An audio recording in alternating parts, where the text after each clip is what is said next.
When it comes to confidence, action comes first and feelings come later.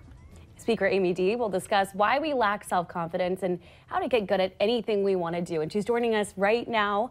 Good morning, and thanks for being with us. Thank you. I'm excited to be here. Thanks. You said you have a story that will kind of explain what we're talking about today. Yeah, well, when I was thinking about this, like, it's not a complete story, but it's a little something that happened to me. So years ago, I moved to Norway.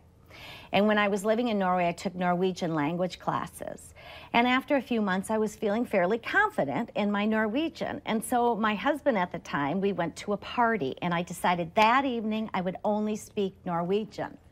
And so I was doing, I thought, fairly well, when at one point I dove into a story, trying to tell the entire story in Norwegian, when a woman listening to it finally stopped me and said, "Please speak English. My ears are bruised from listening to you speak Norwegian." Oh no. Ouch. Yeah, kind of hurt. So of course I went home and I pouted for a few days and thought, I'm never going to learn this language.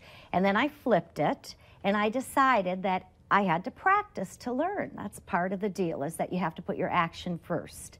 And so before I would speak to people, I would say, I know I'm going to butcher your language, but I'm trying to learn. And so please be patient with me so I can learn your language. And eventually, after I acted enough and I spoke the language, I became better about it. And then that feeling of confidence in speaking Norwegian came after the action. So, Well, you make it sound easy. So, I mean, how do you, I know you have some great tips on how to, to start this, but first, how do you not feel defeated? And you said you admitted that you pouted, but how do you not just stay in that state of pout? I mean, sure, there are reasons that we lack self-confidence. I want to just start with first saying there are two definitions of self-confidence. The first definition is that it's a feeling of assurance. And the second, it's an act of trust or reliance. So if you start thinking about self-confidence as being an act of trust or reliance, it's easier, understanding that it's an action first.